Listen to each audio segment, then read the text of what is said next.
Welcome to Dodgers Daily. I'm Casey Porter. I'm so glad that you decided to tune in. Fans, we have a great show for you today. Today, our MLB Pipeline Dodgers Top 30 Prospect Series continues.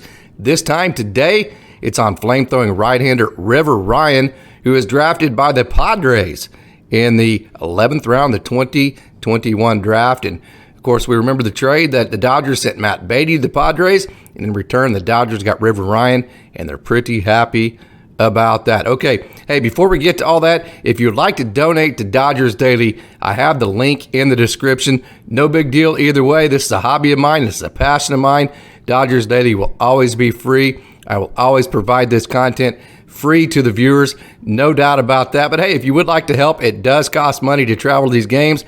It does take time to put these videos and this content together. So if you'd like to help, click that link in the description and you can donate to Dodgers Daily. Any size donation, anything would be certainly and totally appreciated. And also, hey, if you're not a subscriber yet, become a subscriber. And after you subscribe, go ahead and click that notification bell. Turn on your notifications. Tell all your friends about Dodgers Daily. That way, Dodgers Daily can keep growing and we can keep providing you content and videos like this in the future, as we love to do. Okay, like I said, MLB Pipeline Dodgers Top 30 Prospects list. River Ryan, let's not waste any more time. Let's get right to it.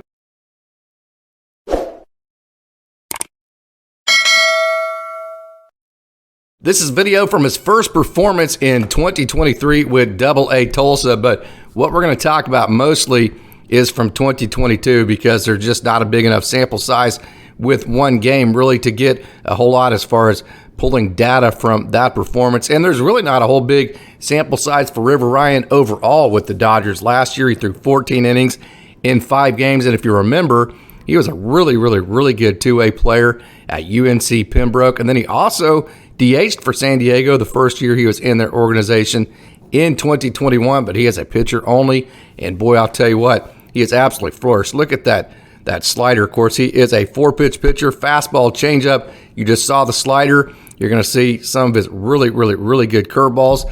There's his four-seam. You're going to see his four-seam up in the zone. You're going to see it with ride and run, and you're going to see there's another really good slider that gets weak contact. And so a 4-pitch pitcher and a young man in River Ryan that has reached, look at the ride and run on that four-seam, great spin rate.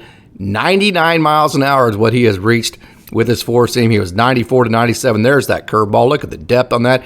And the thing I like about that pitch, it's not a roller. It's tight. I mean, it breaks late and it breaks tight, so it's hard. And then you pair that with that riding fastball in on the hands that can reach as much as 99. So when you have the tumble and the tight spin and late break on that curveball and then the slider, and then you can right turn that fastball a touch with getting that ride and run with that four-seam. That's a great combination, especially considering the velo that he's bringing it with. Okay, 2022, again, we said not a huge sample size, 14 innings, just 5 games, but his strikeout per 9 ratio was 14.14, so he averaged striking out over 14 hitters per 9 innings.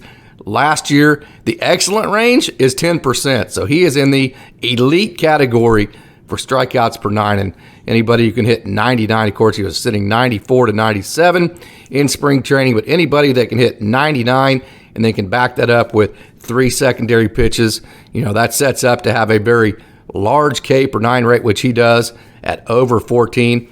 His walks per 9 inning are 5.14, at least it was last year. That obviously needs to come down to about 3 walks per 9 innings is right about where a guy like him would want that to be. Okay, but here's the deal. When you can throw that pitch right there, you can walk a few more guys. So I'm not as caught up on the walk rates. Of course, we don't, it's not good to walk people, but whenever you can throw 99 and you can strike out over 14 hitters a game, you have more leeway than, say, a guy that relies on putting the ball in play and having the other team make contact.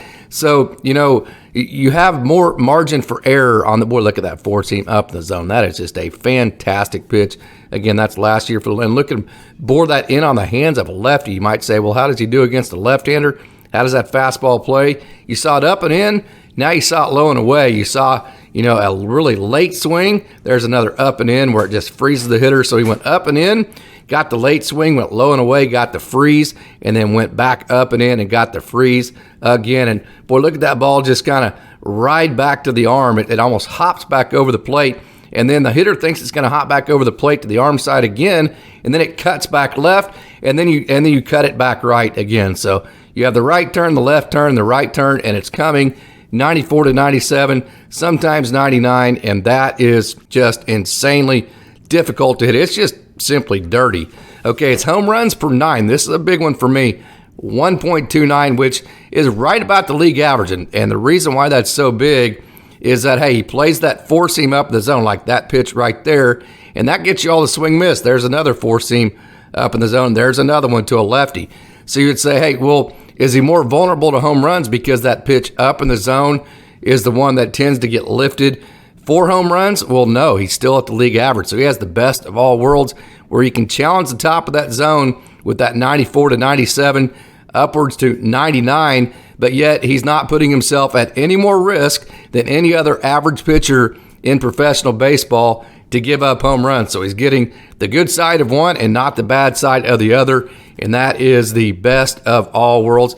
You would like to see that home run per 9 come down to around 1 or so, maybe. The league average has ranged from about 1.1 to 1.4 in the last 5 years, and his has been 1.29. So, hey, you'd like to see it come down to 1 point, but we're talking about, hey, if we hit every benchmark to be absolutely ridiculously perfect, that would be the benchmark to get to. So if he could get that down around 1, if he could get his walk rate down to around 3, you're talking about a guy that's not good. You're talking about a guy that, is just absolutely, completely, entirely, and totally elite at that point because his strikeout rate is insane. His batting average on balls in play was 259, which is great. That's, the league average is around 300. So you're talking about more than 40 points. Hitters hit more than 40 points less against River Ryan when they put the ball in play than the league average. So they're striking out a lot against him, okay? And then when they do hit it, they're hitting 40 points lower than what the league average is. That's why he is so difficult to hit. His home run for fly ball rate, I like this stat too, 28.6, but it was 10% in Rancho and whenever he was with them the year before. So a little bit lofted last year. His ERA was 1.93. In 2021, its ERA was 2.67. His strikeout per walk ratio, okay, so this is what I'm talking about. Okay, so it's more about the ratio for me than it is, how many strikeouts and how many walks do you have. What is the actual ratio? Because if you're walking more people, but yet you're also striking out more people, then, you're able to deal with that, and it's probably going to show as far as being good with your ERA. If you're not striking very many people out, then you better not walk anybody. So I like, I do give the individual numbers by themselves, but I like to really harp on the two together, the strikeout to walk ratio. His was 2.75, and anything over 2.5, is really good. And so 2.75 in 2021, it was 3.69. So last year, 2.75, which is above what you would want it to be, and then substantially above what you'd want it to be in 2021. So his definitely, the command is probably the thing that he needs to work on the most. But when you actually combine that with the strikeouts, it's a ratio that the Dodgers can more than live with. It's way more of a positive ratio than a negative one, no doubt about it. And again, his average against in 2022 was 176. His whip was 121. I like that stat too. Walks and hits per inning, because you talk about being explosive, but are you also efficient? And so when you're only allowing 1.21, that's not totally elite, but that's certainly not bad. And when you're talking about, a walk rate of 5.14 per 9 innings, but yet your whip is still only 121, that's pretty good right there. Okay, so his stuff. We've seen it on this video quite a bit so far. His fastball by Fangraphs was rated at a 55 out of 60. So his fastball's elite. I mean, it's a great fastball. You've seen it to lefties. You've seen it to righties. You've seen the run that he gets on it that makes it very difficult. And we've talked about the velo that was 94. Look at that run right there that ran back over the plate to a lefty. And we've talked about the velo that's 94 to 97. And then it's reached 99. So the fastball is elite at 55-60. It's a 55-60 grade. His curveball is a 45-55 out of 55 grade. And we've seen the curveball a couple times. And like I said, the thing I really like about it is the fact that it's tight breaking, it doesn't roll, and it breaks late. And then he has a changeup. And then, like I said, probably the thing he needs to work on the most is his command. If he can get that, that strikeout, if he can get that walks per 9 down to somewhere around 3, I tell you what, his strikeout to walk ratio is going to be up around 3.5, 4. And now you're talking about, like I said, a completely elite pitcher because he doesn't give up more home runs than the league average. So, hey, this River Ryan, talking about as recently as 2021, he's been a two-way player in the sense that he was still, look at that tight slider in underneath the hands of a lefty 2 times in a row. Really good pitch. You're talking about a young man that as recently as 2021, great slider to a righty away. There's a slider with a little bit more depth. There's a good riding fastball that carried the zone. And then there's a really, really, really good slider. And there's that curveball that has that good depth to it and good tight spin. So I love the off-speed pitches for River Ryan. So again, a lot of talent and, just getting started. Again, just 14 innings last year, just 5 games. His arm is still fresh. As recently as 2021, he was still playing offense. So, hey, this guy, as good as he is right now, he is just now starting to reach his potential. So imagine how good he's going to be as he continues to grow through the Dodgers system.